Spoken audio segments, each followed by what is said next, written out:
nous allons demander à Myriam Kourichi son billet philosophique. Myriam. Bonjour, bonjour à tous.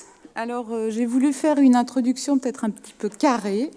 Donc, je vous parle, mais permettez-moi de suivre mon papier. Alors, la peur de demain, le sens de l'expression mérite investigation et je voudrais ici lancer des pistes d'analyse et de clarification du sens donc, de cette expression. Et je commencerai en introduction par un propos historique qui met en perspective la possibilité de dater l'expression et d'identifier le contexte où elle prend pour nous son sens fort. Parce qu'il a été très frappant, en tout cas pour moi, de constater qu'un dictionnaire philosophique de référence comme le Lalande, dont le titre est « Le vocabulaire technique et critique de la philosophie » et dont la première édition et les rééditions multiples se succèdent, s'étalent entre 1902 et 1947, c'est-à-dire couvrent la première partie du XXe siècle. Donc ce dictionnaire ne comporte aucune entrée à peur, ni d'entrée à crainte. Reste l'angoisse. En effet, il y a une entrée à angoisse. Les prémices de notre pensée moderne se sont articulées sous les auspices de la psychanalyse et de la psychologie d'un côté, et de la métaphysique existentielle d'un autre. Si vous voulez, entre Pierre Janet et Søren Kierkegaard, très vite suivi et dominé par Martin Heidegger dans la tradition philosophique. Alors, quand Camus parle de la condition de l'homme moderne en 1946, avant Hannah Arendt, et qu'il l'identifie à la peur et qu'il annonce en 1948 le siècle de la peur, il fait figure de précurseur. Il fait valoir un point de vue éminemment nouveau, lié à un contexte tout à fait particulier. La peur fait alors son entrée dans l'histoire des grandes idées fondamentales pour comprendre une époque de l'histoire humaine. La peur, comme fondamentalement peur de demain, n'est plus seulement de nature psychologique, elle n'est pas seulement dans la tête et le corps des gens, elle définit un milieu historique, une époque. D'ailleurs, Camus n'est pas le seul à ce moment-là à faire ce diagnostic. Malraux, Sartre et Althusser, bien que dans des perspectives différentes, corroborent alors ce diagnostic. Mais Althusser, lui, s'insurge devant cette ambiance de peur. Sa réaction critique face aux tambours et aux trompettes alarmistes qui annoncent la catastrophe imminente de la mort de l'homme à l'embrasement nucléaire peut ici peut-être nous servir à pointer le problème résidant dans la publicité, la mise en scène et finalement la valorisation de la peur de demain. Althusser, face à un Malraux qui déplore la mort de l'homme, en effet, remarque fort justement, me semble-t-il, je cite, « On ne voit pas impunément un homme traiter son destin comme un ennemi ». Quand on parle de peur de demain, il y va donc d'une sorte de constat de divorce, de déchirement même, entre l'homme et son destin. Et c'est peut-être l'un des enjeux fondamentaux de cette question, à savoir faire le point sur les rapports affectifs de l'homme à son destin. Le premier point de mon introduction, un peu carré ici, met en avant le caractère donc contemporain de l'horizon de sens de cette expression, tout en attirant l'attention sur la particularité du contexte d'apparition de ce sens lourd à une époque où les sociétés occidentales européennes se sentaient au bord du gouffre, prises en étau par cet équilibre de la terreur entre les deux blocs, se menaçant mutuellement de destruction totale. Ces deux blocs ont aujourd'hui disparu. Sans faire ici d'histoire géostratégique, je note simplement que nos considérations liminaires nous ont fait évoquer différents termes qui définissent un champ sémantique large. Peur,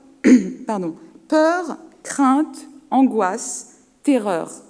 Or, la liste ne s'arrête pas là. On peut aisément ajouter épouvante, frayeur, effroi, appréhension, inquiétude, souci. Donc, ma deuxième considération introductive, ici, consiste à faire valoir que le vocabulaire de la peur est multiple et sa sémantique épaisse, et que les confusions de sens nous guettent. De là, une première question fondamentale, la peur de demain est-elle bien nommée? Cette question va déterminer, ou peut déterminer, 3 axes que je vais suivre ici d'analyse. Le premier s'interroge sur l'objet de cette peur, l'objet de la peur de demain. Le second axe s'interroge sur la nature de cette peur.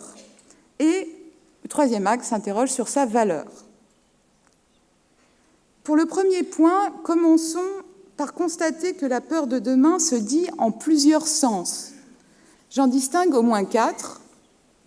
La peur de ce qui va arriver demain, la peur de demain qui arrive toujours trop vite, la peur de demain aujourd'hui, la peur du lendemain en général. La première peur, qui est relative aux choses futures, au sujet desquelles il y a de l'incertitude, est en réalité une crainte. C'est une crainte de la chose future. On parlera donc de crainte plutôt que de peur. C'est le terme traditionnellement utilisé pour analyser ce sentiment, voir cette passion en lien avec l'idée d'une chose future, c'est-à-dire d'une chose non encore advenue, d'une chose non existante, et en tant qu'avenir, elle est par définition incertaine.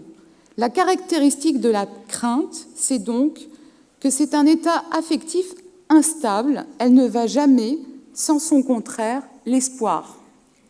La deuxième peur, celle du lendemain qui arrive toujours trop vite, concerne plutôt le temps qui passe.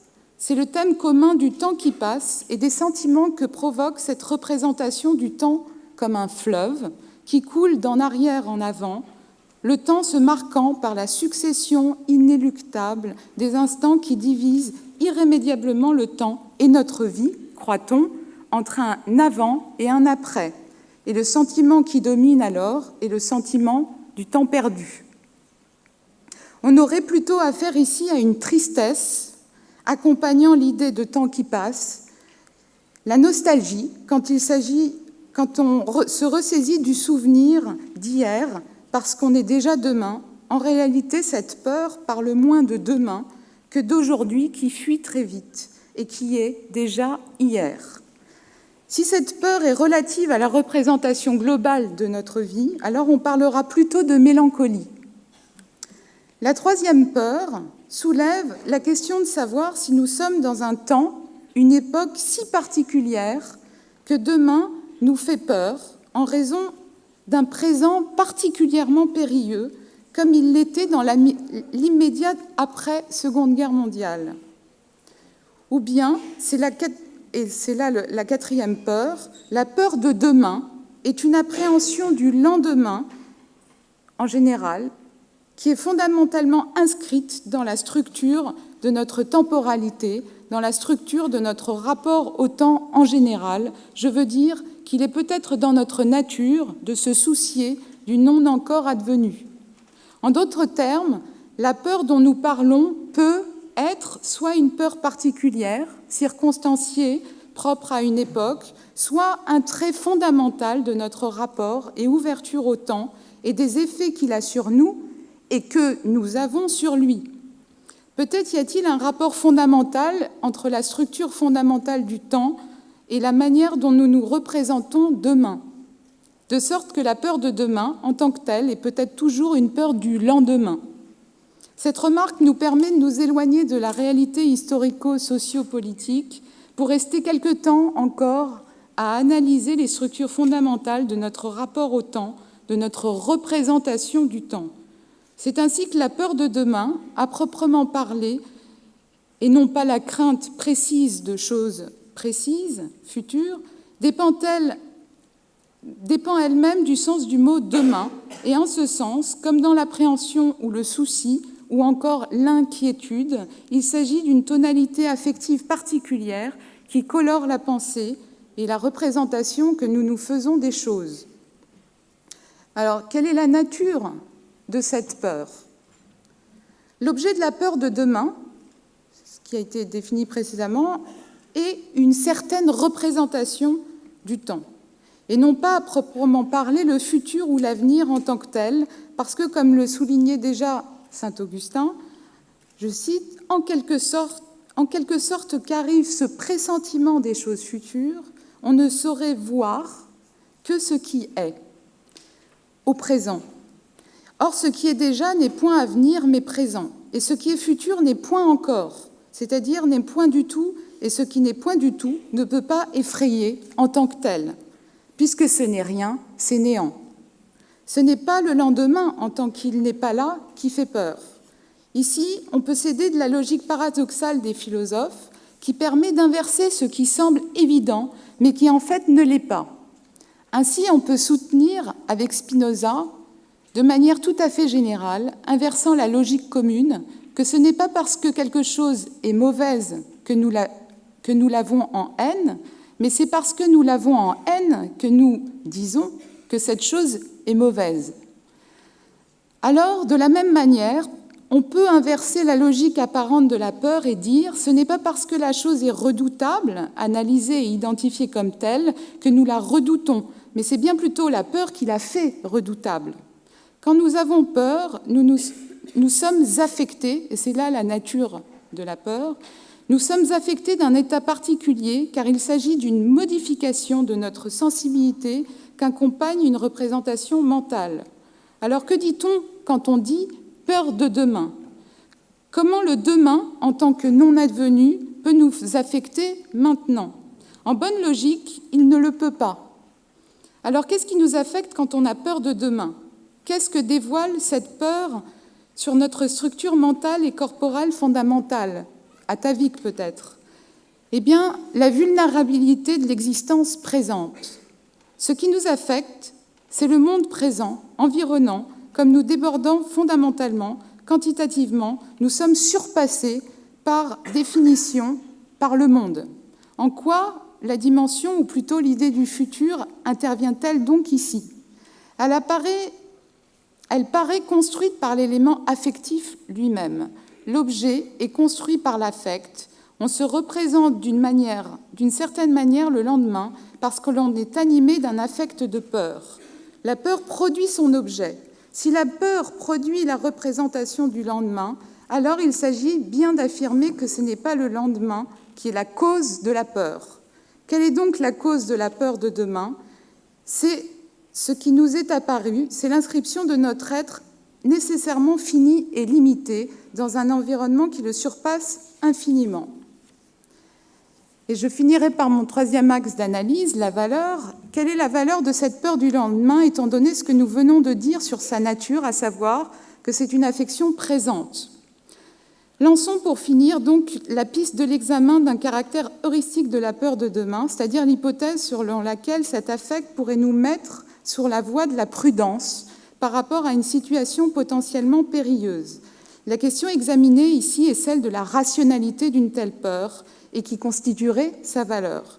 La peur se rapporterait plus au désir, en fait, et la peur serait un adjuvant de l'action. Cet affect nous pousserait à agir sous le coup du désir d'éviter un grand mal, par un moindre mal. Mais comme dit Aristote, la peur nous rend capable de prendre un parti. Au moins, ce serait ça la valeur de la peur, prendre un parti, agir. Tandis que personne ne délibère plus dans une situation désespérée ou de sécurité totale. On est encore moins prudent dans des situations inverses de sécurité. Il est certain que la prudence, attitude rationnelle et raisonnable, enveloppe un élément d'appréhension, le propre de l'individu averti qui ont des usages des choses et notamment du danger. L'appréhension implique une certaine attitude cognitive, une connaissance utile et adaptée pour prendre un parti et agir. Mais ceci étant dit, et je finirai de quelques phrases, ceci étant dit, une fois analysées les raisons de la peur, autrement dit, une fois que l'on a raisonné, que reste-t-il de la peur comme trouble, comme affect ?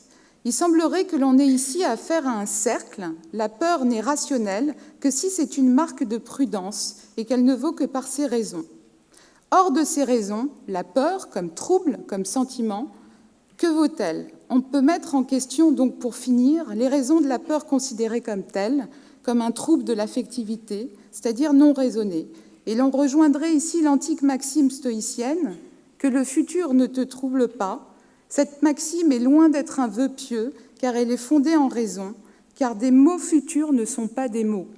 Seul le présent pèse sur nous et nous affecte. Et pour finir d'un mot de Sénèque, bien malheureuse est l'âme obsédée du futur, malheureuse avant le malheur. Merci beaucoup, Myriam Koreshi, merci beaucoup.